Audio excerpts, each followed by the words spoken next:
My kids were denied family pool time. Instead of arguing, I built a pool and welcomed every family they had excluded. How far would someone go to keep up appearances? My sister-in-law banned my kids from her pool for being too loud. But that wasn't the real reason.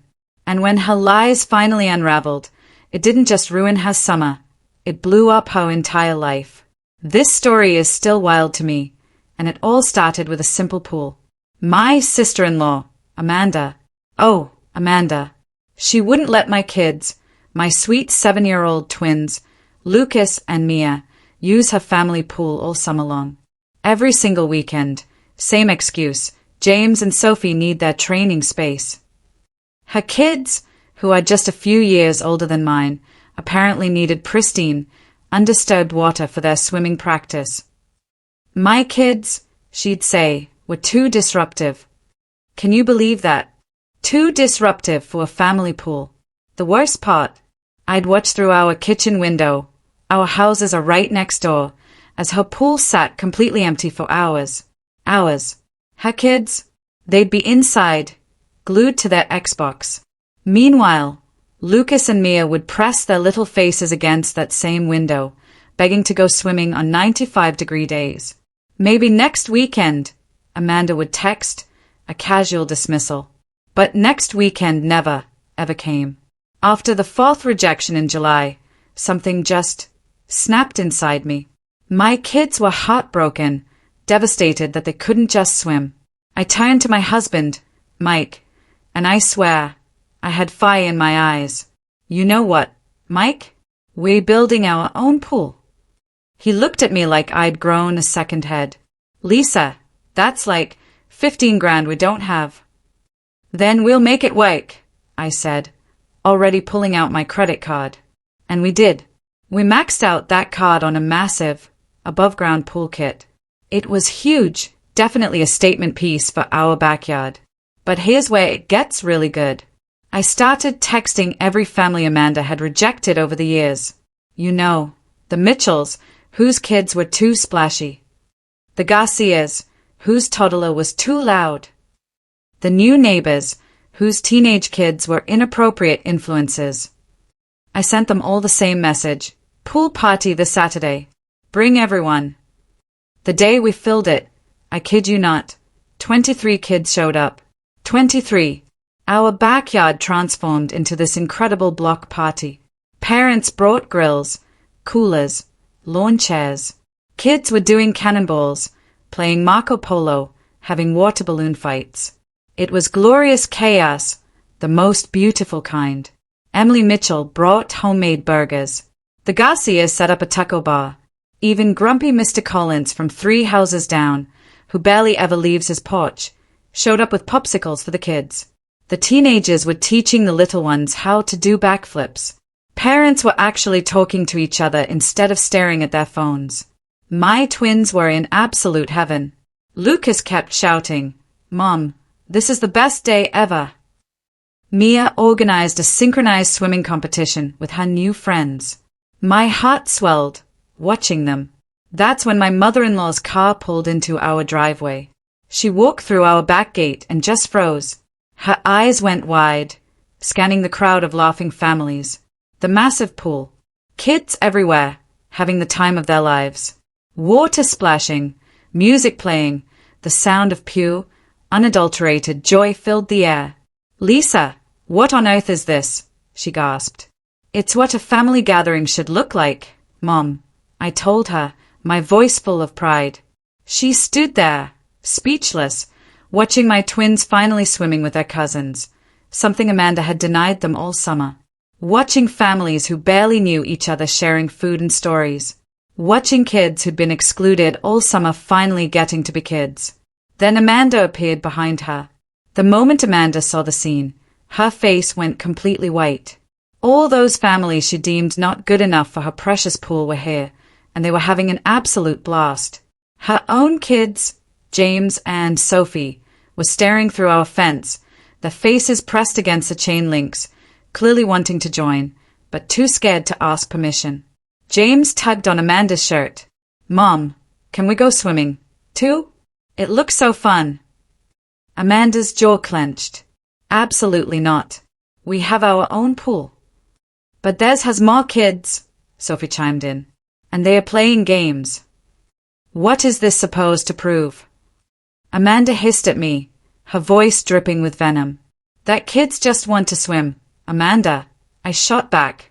They don't care about your training schedules or your elite standards. My mother-in-law turned to Amanda with a look I'd never, ever seen before. Pure disappointment, mixed with simmering anger. You've been turning away family all summer. These are your niece and nephew, Amanda. What is wrong with you? Amanda started stammering excuses about pool maintenance and training schedules, but Mom wasn't having it. I raised you better than this. The conversation got heated, fast. Amanda accused me of being petty and vindictive. I calmly pointed out that she'd excluded children all summer while her pool sat empty. Mom sided with me completely, which only made Amanda angrier. Fine. Amanda snapped. Enjoy your public swimming hole. She stormed off, dragging her confused kids behind her. But James broke free. He ran back to our gate, tears streaming down his face. Please, can I tell them the truth now? He begged his grandmother. Mom looked utterly confused. What truth, sweetheart? He started crying even harder. Mom made us lie about why we couldn't swim with Lucas and Mia. There was never any training. She just didn't want. His next words destroyed everything. She said Lucas and Mia were showing us up at swimming, making us look bad. James sobbed, wiping his nose with his arm. She told us to tell everyone they were problem children, that they had behavioral issues. She said if anyone asked why they couldn't come over, we had to say they were too rough and we were scared of them. I felt like someone had punched me in the stomach. The backyard went completely silent. Even the kids in the pool had stopped splashing around, their wide eyes fixed on us. James, that's enough. Amanda's voice cracked from behind us. She'd come back, probably realizing her son had bolted.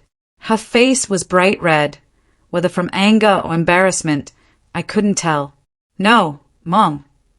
Sophie joined her brother at the gate. You told us to lie. You said Lisa's kids were ruining everything. And if we told the truth, everyone would think we were weak for not being better swimmers than 7-year-olds. My mother-in-law's hand went to her mouth, a horrified gasp escaping her lips. Amanda, you did what? They are twisting my words. Amanda said, but her voice was shaking. I never said. Yes, you did. James was crying harder now. You said it like 1,000,000 times. You said we needed to be the best at everything, and Lucas and Mia were making us look ordinary. You said ordinary kids don't get into good colleges. I looked at my twins. Lucas had climbed out of the pool and was standing next to me, water dripping onto the grass. Mom, is that why nobody at school invites us to playdates anymore? My heart broke into 1,000,000 pieces. What? Mia said quietly, her voice tiny. The other kids' parents, they always look at us weird at pickup, and nobody invites us to birthday parties anymore. We thought maybe we did something wrong. I turned to Amanda, and I swear, I've never felt rage like that in my entire life. What the hell did you tell people? Amanda opened her mouth, then closed it. She looked at her mother-in-law, then back at me, then at all the families in my backyard who were now staring at her. Amanda, my mother-in-law said, her voice ice cold. Answer Lisa's question. I didn't. I just. Amanda wrapped her arms around herself. Fine. I may have mentioned to a few parents at school that your family had some behavioral concerns. That's all. That's all. I couldn't believe what I was hearing. You told people my children had behavioral problems. Well, they are always so loud and energetic, Amanda said defensively, and they don't follow rules very well. They're 7. I shouted, my voice cracking. They are supposed to be loud and energetic. They are kids. My mother-in-law stepped forward, and I'd never seen her look so angry. Amanda, you need to leave right now. Mom, You can't be serious. I am dead serious. You deliberately lied about your own family. You manipulated your children into lying. You've been sabotaging Lisa's kids' social lives. I don't even know who you are right now.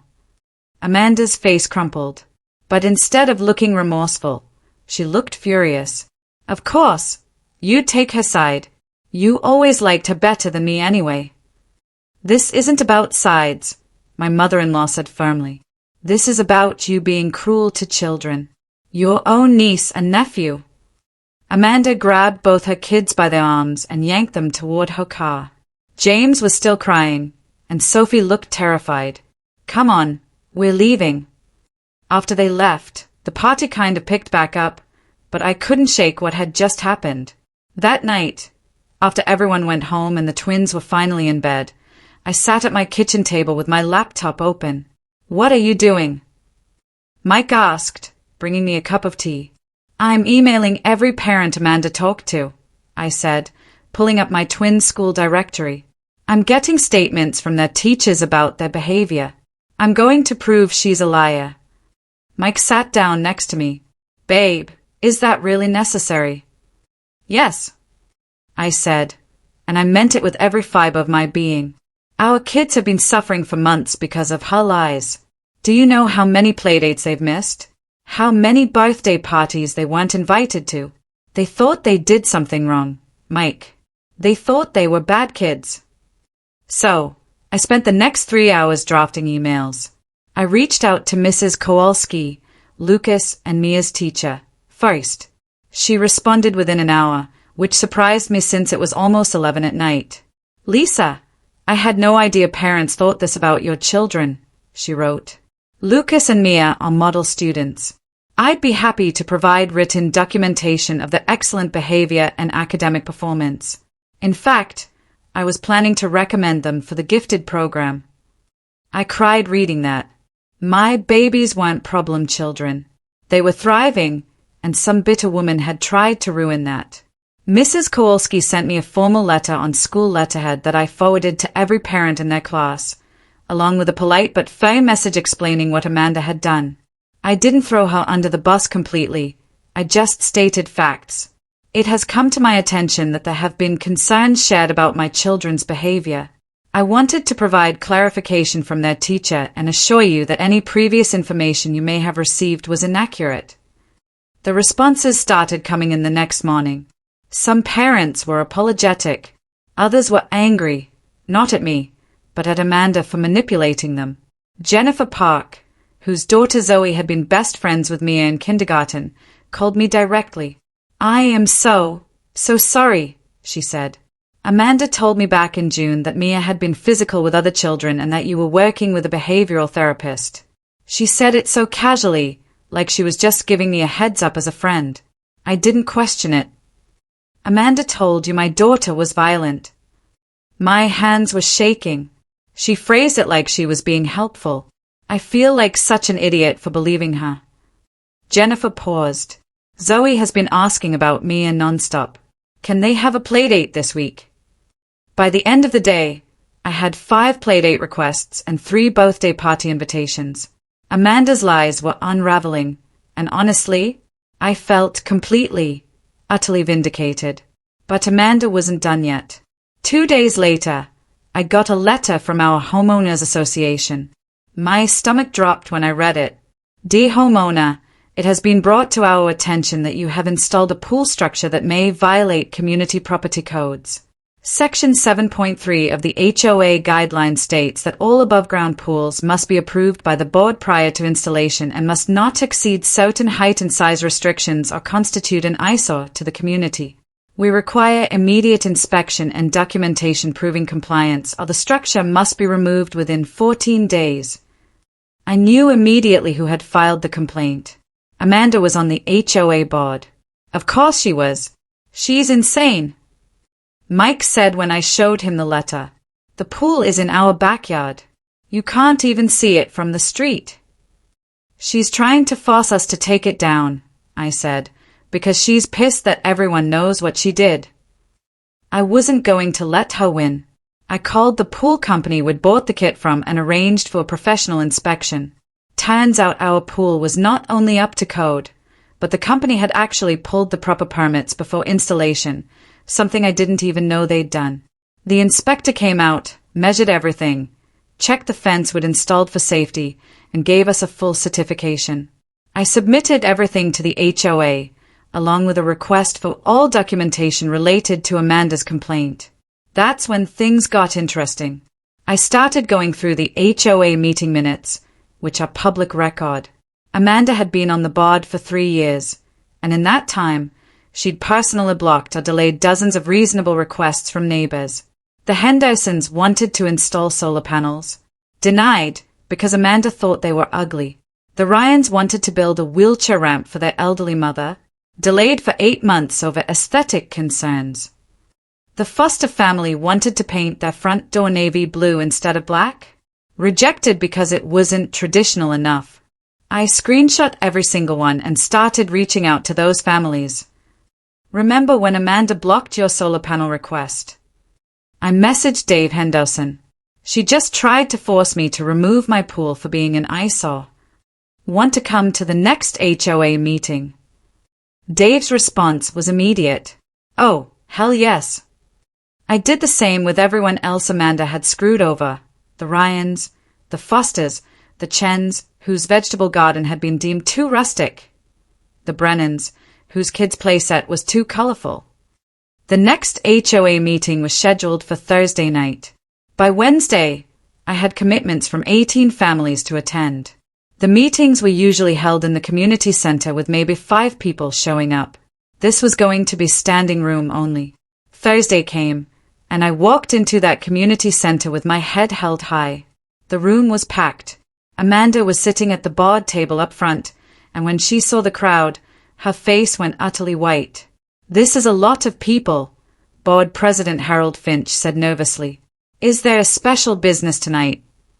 Dave Henderson stood up. Yeah, Harold. We'd like to discuss Amanda Warren's conduct as a board member. For the next hour, family after family stood up and detailed how Amanda had abused her position to enforce petty personal vendettas.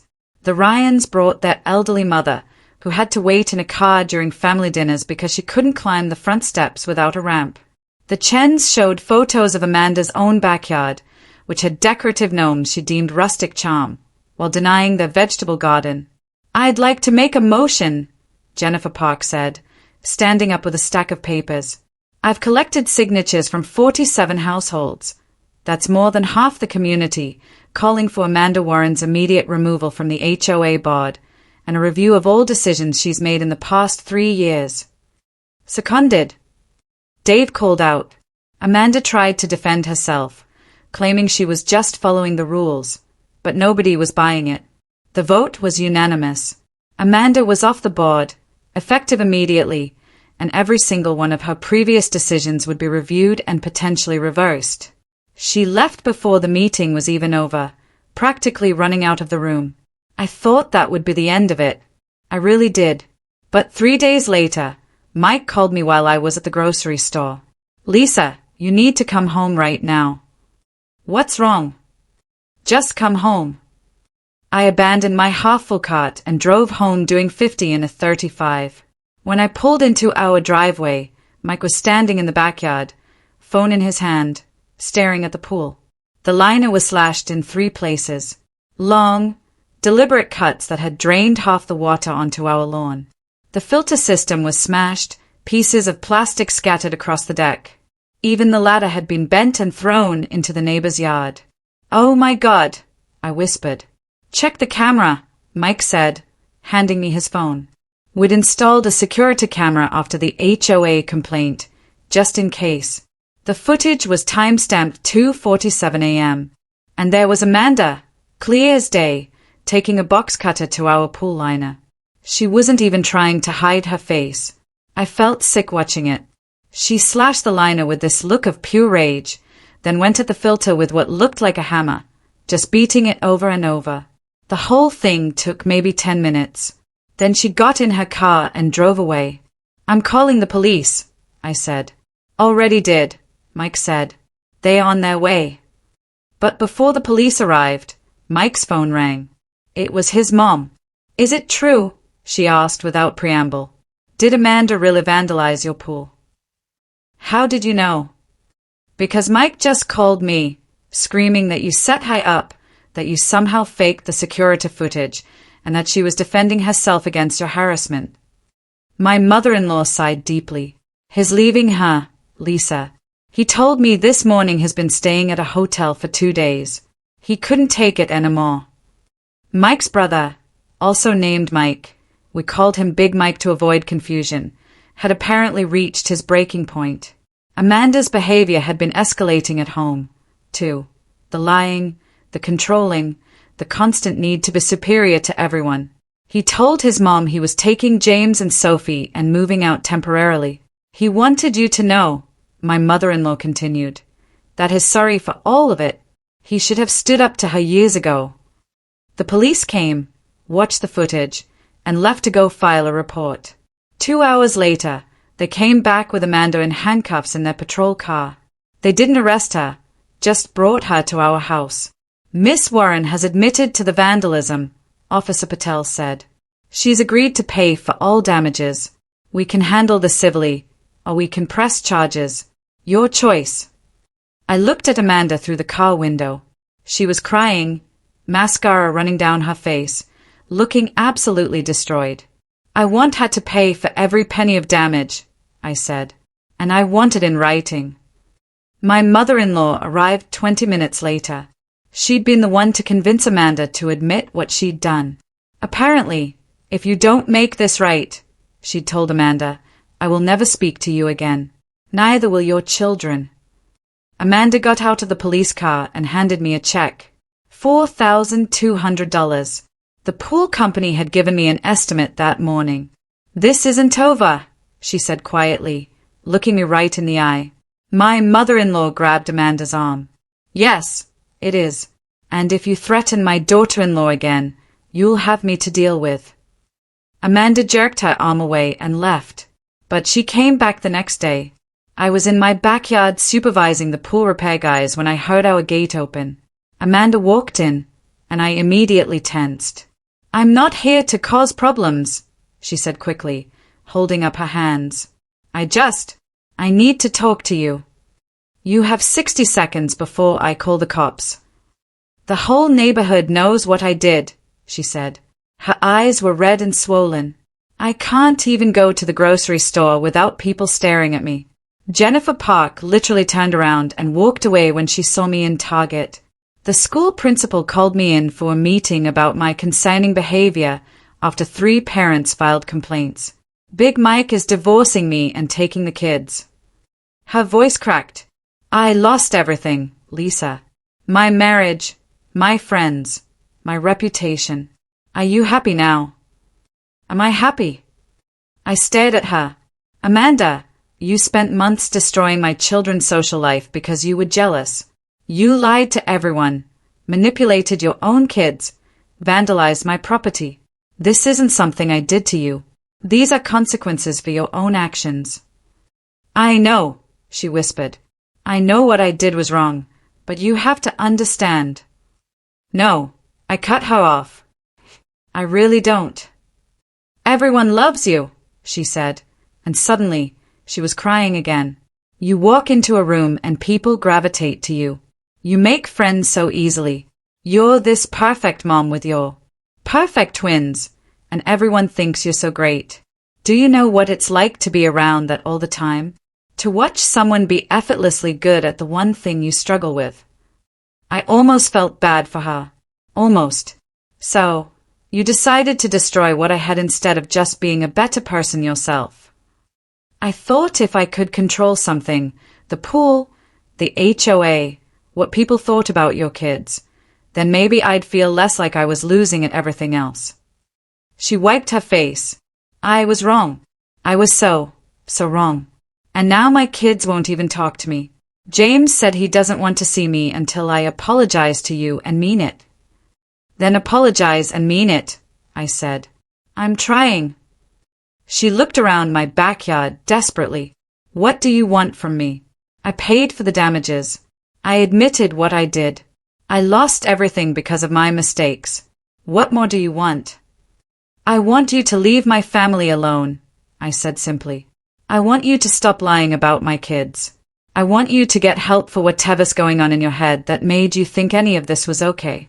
And honestly, I want you to realize that you didn't lose everything because of me. You lost it because you're cruel. She flinched like I'd slapped her. You had everything, Amanda, I continued, my voice steady. A husband who loved you, healthy kids, a nice house, a community position.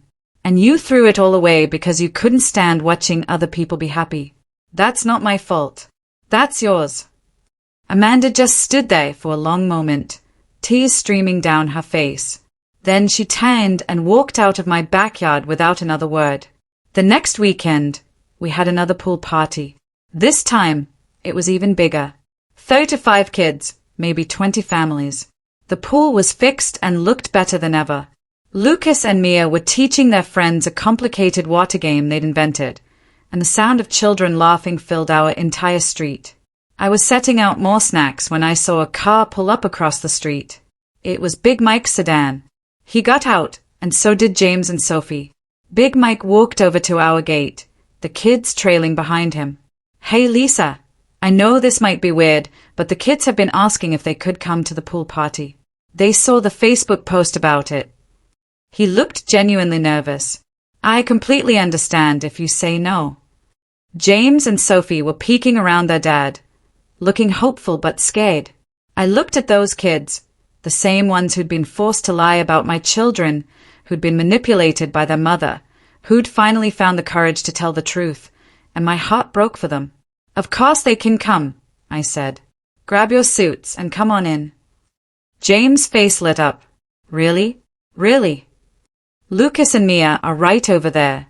I bet they'd love to show you their new game. Big Mike mouthed thank you to me. As the kids ran back to get their swim stuff from the car, when they came back, they hesitated at the edge of the pool, like they weren't sure they were really allowed to be there. Go on, I told them gently. Have fun. And they did. Within minutes, James was doing cannonballs with Lucas, and Sophie was teaching Mia some kind of handstand competition. It was exactly what kids should be doing on a summer day.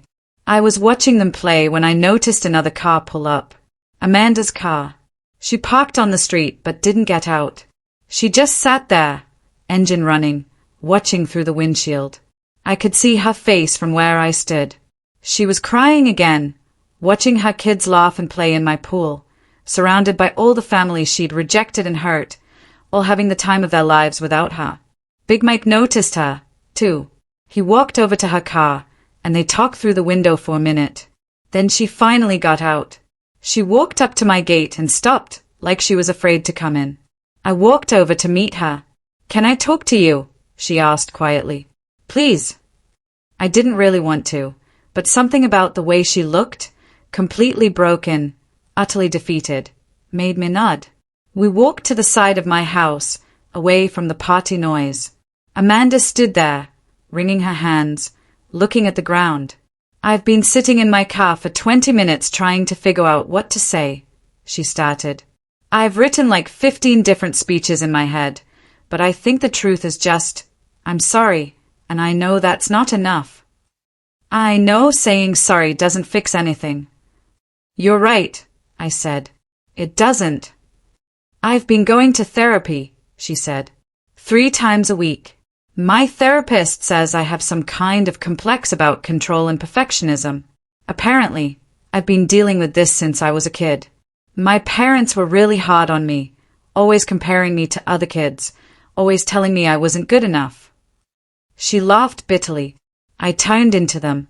I did to my own kids exactly what my parents did to me. That's not an excuse, I said. I know.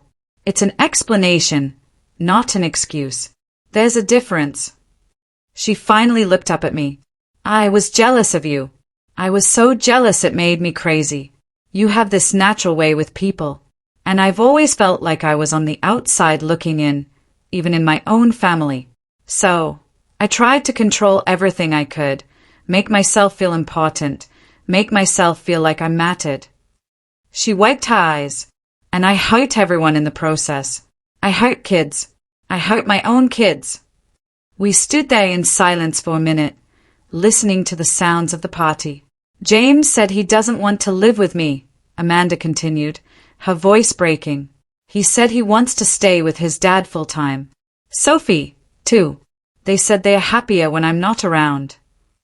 She was sobbing now. My own children don't want to be around me, and it's my fault. It's all my fault. I didn't know what to say to that. Part of me felt bad for her. Part of me thought she deserved exactly what she got. I don't expect you to forgive me, she said. I'm not even sure I deserve forgiveness, but I needed you to know that I'm trying to be better.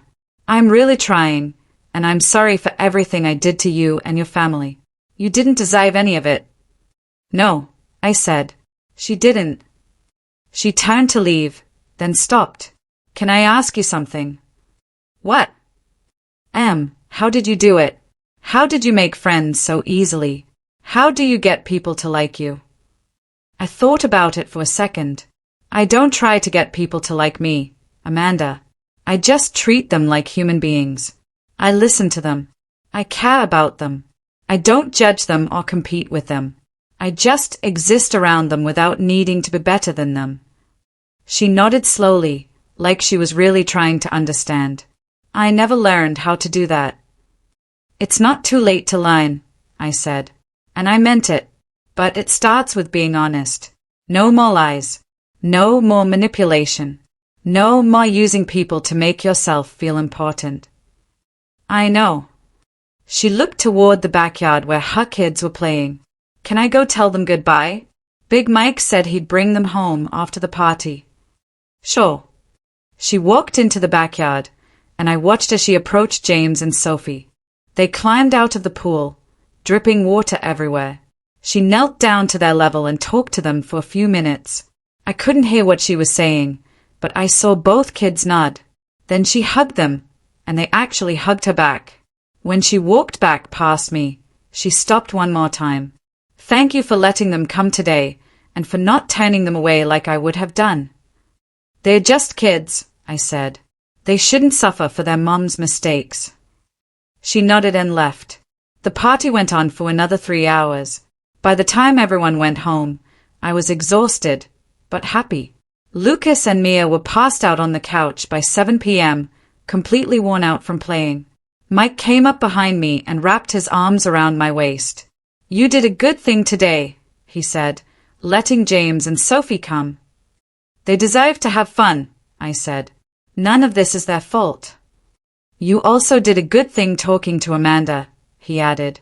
I saw you two on the side of the house. I told him about the conversation, about her therapy, about her apology.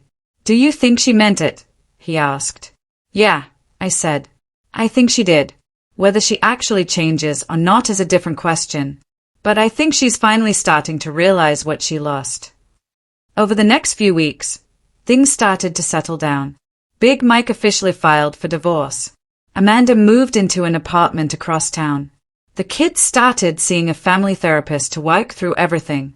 Amanda didn't come back to our neighborhood much, which was probably for the best. When she did come to pick up the kids for her court-mandated visitation, she kept her head down and didn't talk to anyone. The HOA reviewed all of her previous decisions and revised most of them. The Hendersons got their solar panels approved. The Ryans finally got their wheelchair ramp installed. The Chens expanded their vegetable garden.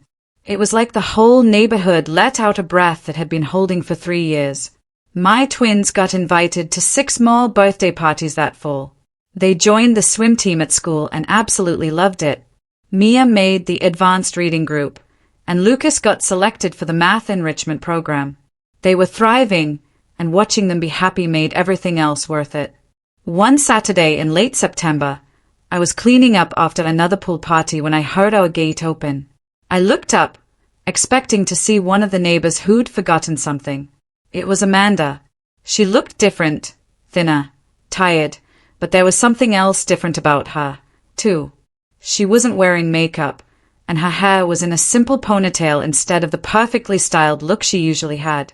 I'm sorry for just showing up, she said. I was driving the kids back to Mike's, and I needed to talk to you again. Okay, I said cautiously. My therapist says I need to make amends to the people I've hurt. She says I need to acknowledge what I did and take responsibility without expecting anything in return. She took a deep breath. So that's what I'm doing. I hurt you and your family. I lied about your children and tried to ruin their reputation. I vandalized your property. I made your life miserable because I was jealous and insecure. Amanda, please let me finish, she said. I don't expect you to forgive me. I'm not even sure I deserve forgiveness, but I needed you to know that I understand what I did was wrong. Not just wrong, but cruel. And I'm sorry. I'm so sorry. We stood there in my backyard, the sun setting behind us, the pool water still and calm. I forgave you weeks ago, I said quietly. She looked shocked. What? I forgave you, not because you deserved it, but because holding on to anger was making me miserable. I crossed my arms. But forgiving you doesn't mean I trust you. It doesn't mean we're friends. It doesn't mean I've forgotten what you did. I understand, she whispered. The person you need to make amends to isn't me, I continued. It's your kids. They are the ones who suffer the most from your behavior. James told Mia he still has nightmares about you screaming. Sophie told Lucas she's afraid to make friends because she thinks you'll ruin it again. Amanda's face crumpled. They told you that. Kids talk, I shrugged. They're closer now than they were before. Turns out shared trauma bonds people. I don't know how to fix it with them, she admitted. Every time I try to talk to them, they just look at me like they're waiting for me to blow up again. Then don't blow up again, I said simply. Show them. Don't tell them. Be consistent. Be patient. Get help. Actually change. Don't just say you're changing. She nodded, wiping her eyes. Thank you for everything. For letting them come to your parties, for not poisoning them against me when you had every right to. I would never do that to kids, I said. Unlike you. The words were harsh, but they needed to be said. She flinched, but nodded. You're right. I'm sorry. She turned to leave, then stopped one last time. Can I ask you one more thing? I sighed. What? Why are you being kind to me? After everything I did, why are you even talking to me right now? I thought about it for a moment. Because I have kids, Amanda, and I'm raising them to understand that people make mistakes, but those mistakes don't have to define them forever. If I shut you out completely, if I held this grudge forever, what would I be teaching them? That people can't change? That one bad choice means you're bad forever. I shook my head. I don't believe that. I think people can change if they really want to. The question is, do you really want to? I do, she said. And for the first time, I actually believed her. I really, really do. Then prove it, I said. Not to me. To your kids. To yourself.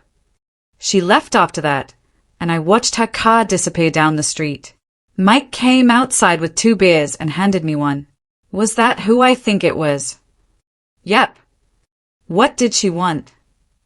To apologize again. Do you believe her?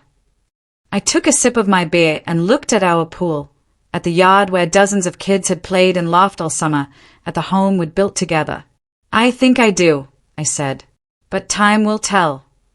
And it did. The following weekend, Amanda showed up at another one of our pool parties. Not to crash it or cause drama, but because James and Sophie had specifically asked if she could come. Big Mike had texted me earlier that day to ask if it was okay. The kids want both parents there, he'd written. But only if you're comfortable with it. I talked it over with Mike, and we agreed. It was weird at first. Amanda sat in a lawn chair by herself, not talking to anyone, just watching her kids play. But slowly, Jennifer Park sat down next to her. Then Emily Mitchell. Then a few other moms. I couldn't hear what they were saying, but by the end of the party, Amanda was actually smiling. Not the fake, tight smile she used to have, a real one. When she left, She stopped by where I was cleaning up. "Thank you," she said simply, "for letting me be here." "Thank you for not making it weird," I replied. She laughed, a genuine laugh. "I'm trying. It's hard, but I'm trying." "That's all anyone can ask for," I said. She helped me carry some folding chairs into the garage, then left with a small wave. Over the next month, she came to 2 more pool parties. Each time, she was a little more relaxed, a little more herself, or maybe a better version of herself. She apologized to the Mitchells for calling their kids too rowdy. She apologized to the Garcias for excluding their toddler. She apologized to the teenagers she'd called bad influences. Some people forgave her, some didn't. But she kept showing up and trying, which was more than she'd done in years. One evening in October, after the pool had been winterized and put away for the season, Amanda asked if she could talk to me privately. We met at a coffee shop halfway between our neighborhoods. "I wanted to give you an update," she said, stirring her latte nervously. "Big Mike and I have been going to couples therapy. We're not getting back together, but we're learning how to co-parent better. The kids are doing better, too. James joined the swim team, actually, because of your pool parties.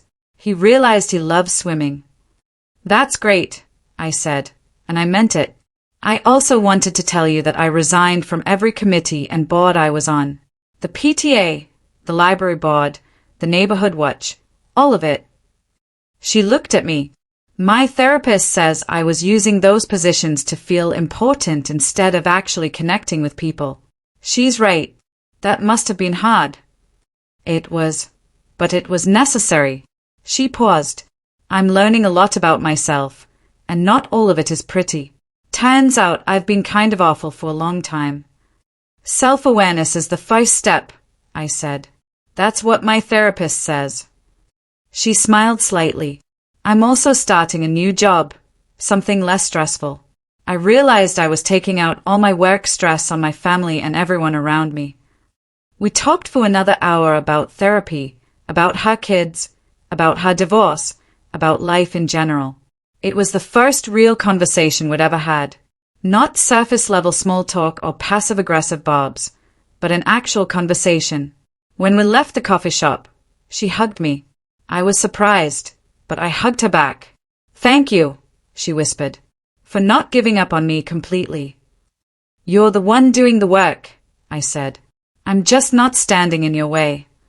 By November, Amanda had become a regular fixture at family gatherings again. My mother-in-law hosted Thanksgiving, and Amanda was there, sitting at the table like nothing had ever happened. Except everything had happened, and we'd all gotten through it. James and Sophie spent half their time with their dad and half with their mom, and they seemed okay with it. Happier, even, less tense, less worried about pleasing everyone. The week before Christmas, we had one last pool party before the year ended. Not in the pool, obviously, but around a fire pit Mike had set up where the pool had been. We roasted marshmallows and drank hot chocolate, and watched the kids play in the first snow of the season. Amanda came. She brought homemade cookies and didn't try to control anything or judge anyone. She just existed in the space, laughing with the other moms, helping kids roast marshmallows, looking genuinely content. At one point, she came over to where I was standing by the fire. "I never thought I'd say this, but I'm glad you built that pool," she said. Yeah, it taught me a lot. Painful lessons, but important ones." She looked at me. "You know, you could have just been honest instead of cruel back when all this started. You could have told me I was being unreasonable about the pool instead of building your own and proving a point." I stared at her, shocked by the accusation in her voice. "Are you seriously blaming me right now?" "I'm not blaming you," she said quickly. "I'm just saying that maybe if you'd communicated better." "Amanda, I tried talking to you." I interrupted. "Multiple times. Every time my kids asked to swim, I would text you politely. You'd make excuses or ignore me completely. I invited you to pool parties before I built mine. You declined every single time. Don't rewrite history to make yourself feel better about what you did." She opened her mouth to argue, then closed it. You're right. I'm sorry. That was unfair of me. You spent months making my kids feel unwelcome, and then lied to everyone about them. I continued. You vandalized my property. You manipulated your own children. And now you're standing here suggesting that somehow I'm partially responsible because I didn't communicate well enough? That's the same controlling behavior you've supposedly been working on. The families around us had gone quiet, watching our exchange. Amanda's face went red. I said I was sorry, and I said I forgave you, but that doesn't mean I'm going to let you rewrite the narrative. I set down my hot chocolate. You made choices, Amanda.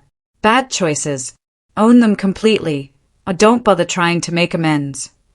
She stood there, and I could see the war happening on her face. The old Amanda, who would have lashed out and blamed everyone else, and the new Amanda, who was trying to be better. You're right, she finally said. I'm sorry. That was my old patterns talking. I should just be grateful you even giving me a chance to be here. I'm not giving you a chance, I said. Your kids wanted you here. I'm doing this for them, not for you. The words were harsh, but they were true. Amanda needed to understand that forgiveness didn't equal friendship, and showing up didn't erase the past. She nodded, tears in her eyes, and walked away. The party continued, but the mood had shifted slightly. Some people gave me sympathetic looks. Others avoided eye contact with Amanda. An hour later, as people were starting to leave, Amanda came back over to me. Her kids were already in Big Mike's car, waiting for her. Can I say one more thing? She asked. Sure. You're right about all of it. I have no excuse for what I did, and trying to share the blame was wrong. She took a shaky breath. I think part of me is still struggling with accepting that I was the villain in this story. I want to believe there were circumstances, explanations that make it less bad, but there aren't. I was just cruel, and I need to own that. Yeah, I said. You do. So I'm owning it. I was cruel. I hurt kids. I hurt my own family, and no amount of therapy or apologies will ever fully fix what I broke. She looked at me with red, swollen eyes. But I'm trying anyway, because what else can I do? I didn't respond. There wasn't anything left to say. Amanda walked to her car and drove away, and I watched her tail lights disappear into the snowy night. Mike came up beside me and put his arm around my shoulders. You okay? Yeah, I said. I think so. That was intense. She needed to hear it. She's been playing the victim card too much, I said. Acting like we're all supposed to forget what she did just because she's in therapy now. You think she'll actually change? Mike asked. I thought about it, watching the snow fall gently around our yard. I don't know, but that's not my problem anymore. And it wasn't. I'd built a pool for my kids when they were excluded. I'd gathered a community when they were isolated. I'd fought back when someone tried to destroy what we'd built. And now, I was done. Amanda's redemption arc was hers to write, not mine to manage. I turned back to the warmth of the fire, leaving Amanda to stand there, realizing she'd burned every bridge for nothing. Honestly, this whole experience made me think so much about what truly matters in life. Have you ever had to stand up to someone who tried to tear you down, especially family? What did you do? Tell me in the comments below. I'd love to hear your stories.